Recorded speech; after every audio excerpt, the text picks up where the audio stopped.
Okay, okay. Let's resume. Settle down, please.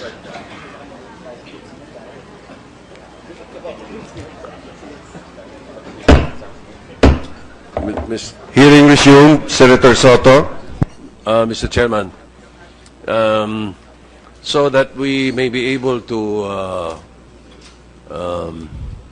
act on the motion of Senator Enrile for the issuance of a contempt, may I suggest it with a suggestion that once and for all, let's listen to what she has to say in an executive session, and then we may act on the contents of the executive session thereafter and act on the motion of Senator Enrile, if the body will approve. Mr. Chair, the basis of my motion for contempt is the fact that the witness does not want to answer the question that I asked of her in camera. Now, if we're going into an executive session and she answers my question, will that erase my motion? I want to clarify this because I will not withdraw my motion. No. No, it will not, Mr. Senator. It will not. Now, my next question is, if what we hear in camera is the whole truth and nothing but the truth, are we going to bring it back here and make it as a matter of public record? This is a public investigation involving national interest. It involves our banking system.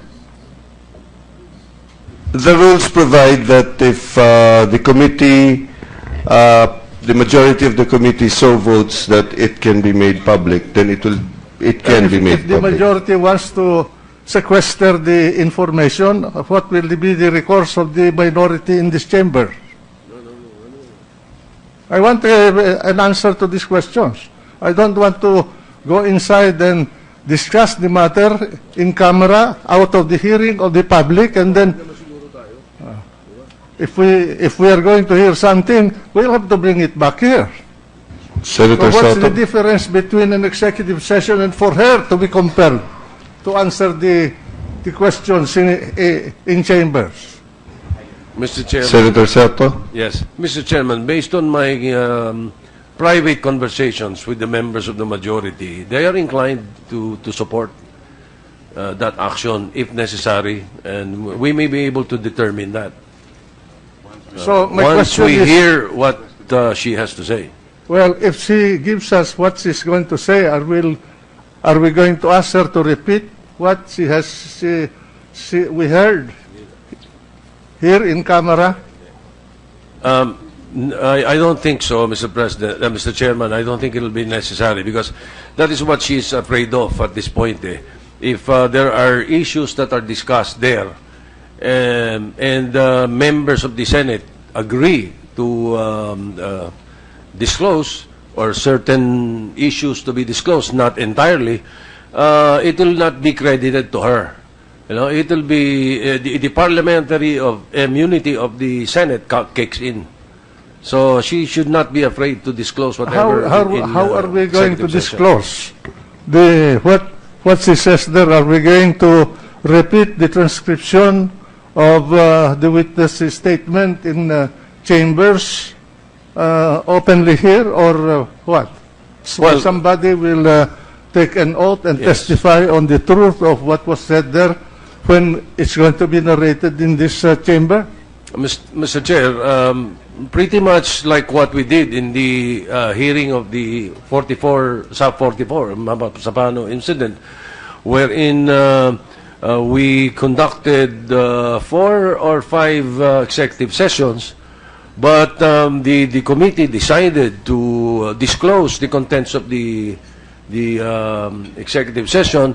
We were able to bring it out without necessarily asking General Napeñas or General Purisima to say it themselves, but through questions or through the manifestations of the members of the committee, we were able to bring it out. It was even published in the media. But that is altogether a different matter because the basis of the executive session is national security. And properly, that is a matter of executive session. But this involves a heist, a syndicated staffer, in fact.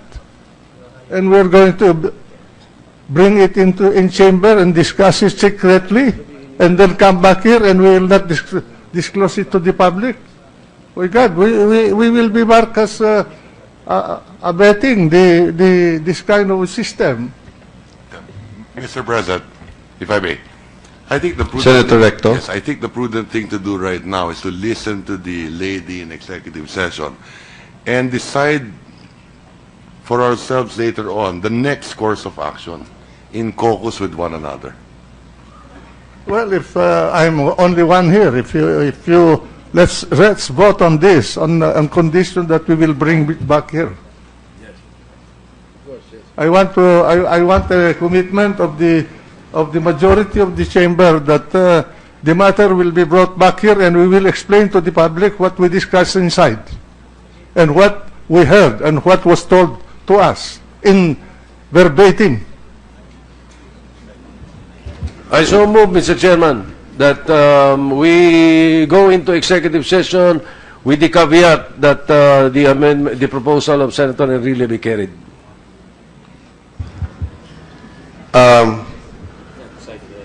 Yes, you want to say something? Yes, Your Honor. I know I don't have a vote, but just to ask if RCBC could be present in the executive session.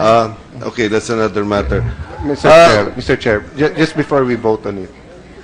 Yes. Mr. Chair, the rules provide that if the committee believes that an interrogation of a witness in a public hearing might endanger national security, it may motu proprio upon motion of any interested party conduct the inquiry in an executive session. Then the last part of the rule, section 11, says testimony taken or materials presented in executive session or any summary thereof shall not be made to the public in whole or in part unless authorized by the committee. What is the modern-day definition of national security? This includes not only national defense and public order, but it includes food security, security of our financial system. My only problem is we do not know what she's going to say. I don't have a hint of what she's going to say. So if she says something that endangers the banking system, financial institutions, AMLAC, Banco Central, and we commit to reveal it here now, it would be imprudent because we do not want to damage the system. We're not even sure if what she's going to say is the whole truth and nothing but the truth. So meaning, Mr. Chair, my opinion is that if it concerns the banking system, it can be included in national security, but the determination of whether or not to reveal it to the public and hear has to come after we listen to her and not before. That's my interpretation of the rules. But I share Senator Enrile's, the minority leader's concern that the only way that we will be able to piece this together is we hear one side and also the other side. And if Ms. De Guito insists of not letting the public know your side, you cannot blame the public for believing the people who's testifying against you, but that's your call. Now, on the contempt matter, Mr. Chair, this is the problem. If she refuses to answer based on a claim of self-incrimination or her right against self-incrimination, it has to be question per question. And if that question it will really incriminate her, then she has the right to do that, and we cannot hold her in contempt. But if it is another question that has nothing to do with self-incrimination, if I ask her name, she has to answer that. No? So for me, Mr. Minority Leader, and to the rest of the group, it's just more of an appeal for us to find a solution to hear one side, no? Just so that we can determine who's telling the truth here. I would prefer that it be here in open, maybe we can ask her one more time if she's willing to say it, to speak here. But if not, Mr. Chair, I would rather we hear her even in camera and then make that decision later, rather than not to hear her at all. All right. There is a motion, Senator Recto, will we take that as a motion to go into executive session and hear the I move, yes, Mr. Chairman, I move that we convene in executive session to hear the testimony of the witness. Subject to the conditions requested by or expressed by the minority. As discussed earlier, Minority Leader, that that we first hear the testimony of the witness, then we have a caucus during executive session whether or not there is national security involved and whether or not we should divulge to the public what was discussed in executive session. Well, we are all matured people and responsible people. We know what is national security, what will wreck our system.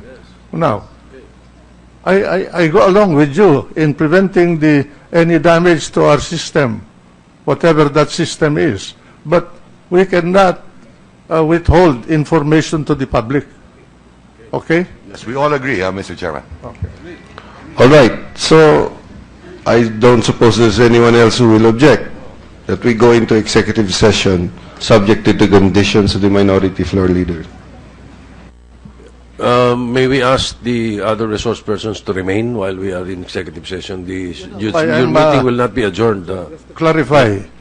We are dealing here with the interest of one of the nations of this planet. And there must be a reciprocal responsibility on this matter. If we reverse the situation and we are involved and we are in Bangladesh asking for the help of Bangladesh, then they'll probably do their effort to protect us too. And we must do the same for them here. That is the external content of this issue. Okay. Now, Okay. The I don't remarks want the are... Bangladeshi people to say that the Filipinos go into a secret chamber discussion of the national matter and then nothing happens. Yes, the comments are well taken, and in fact, I have received a request that His Excellency, the Bangladeshi ambassador, be present at the executive session. We will allow him. We will accede to the request. May RCBC also attend, Your Honor? Okay. Committee. Most of the committee members do not agree, therefore we cannot make you... Can we... Only fair because they're the other side of the Okay, matter. if that's the case, then let's take a vote on it. I will Can you vote in please favor of return- RCBC being present. Your Honor, if I may just explain Just- why. Okay, before we take a vote on it, since there are opposing views and therefore we're a committee, we have to take a vote to decide on issues. Yes. Let's hear your side, ma'am. Your Honor, we have been very transparent, we have been very cooperative, and we have given nothing but the truth. And if there's any lie that's being peddled, please allow our institution to be present so that we can, if it's a truth, so that we can use it in the investigations that will go on in our institution and that are going on. And if it's a lie, that we will know how to defend ourselves, because it's not fair that a financial institution as big and as solid as RCBC will have one branch manager meeting in executive session saying stories which we have no idea if they are false or not. Mr. Chair, just one input. Senator Cayetano. The reason why we have only one party in the executive session is because the senators and the staff is bound by the rules of the Senate and our oath as public officials. So if we release it to the public, we can discipline our members. And if the person testifying releases it, that's their choice because they're the ones in the executive session anyway. But if we have the other side, and the other side releases the information, magtuturuan eh. So what we did in the past, Mr. Chair, is that after one party, we asked them to leave, we called the other party also in executive session and asked them questions based on what they said so that you're also informed. So for example, in the SAF 44, no? We did not, I will not name names because we cannot, well, it's in the committee report already, but what we did, we called first the one side, and then the other, and then the other, but hindi po talaga sabay-sabay, no? Your Honor, so His Excellency the Bangladeshi ambassador cannot attend also. Well, it's not, since they're the group who are claiming that their money was stolen, it wouldn't be in their interest to speak to the media or to come out with, with the what was talked about there. So they're actually the party who's running after the money. Yes, Your Honor. And they don't really care about the sides here. They No. really just care about the truth and getting it. No? And Your Honor, we are Yes. just worried that if they listen to only one side in camera with Yes. no possible opportunity for us to give some balance or truth to it, Yes. that they may believe that the version being If I may peddled is the suggest truth, that Your after Honor. them, and if His Excellency would permit, then we will have you, Mr. Chair, and then we can ask your questions to you, or we can ask it here, assuming that we agree that Your this, Honor, Your you know- Honor, even in executive session, we would be bound by bank secrecy. We cannot discuss details. But she might not be talking about some things about bank Yes. secrecy, No, yes. assuming this is a scam. But anyway, Yes. I'm At just any saying rate- the history, Mr. Chair. So Yes, at I any leave the rate. decision to you and to our colleagues. No, at any rate, it's going to be a committee decision. So, Mr. Minority Floor Leader, did you make a motion that we include the RCBC? That's we have to be fair in this matter. All right. They have a version and she has a version. All right. She said that she was never Mr. threatened. Chair, one question then.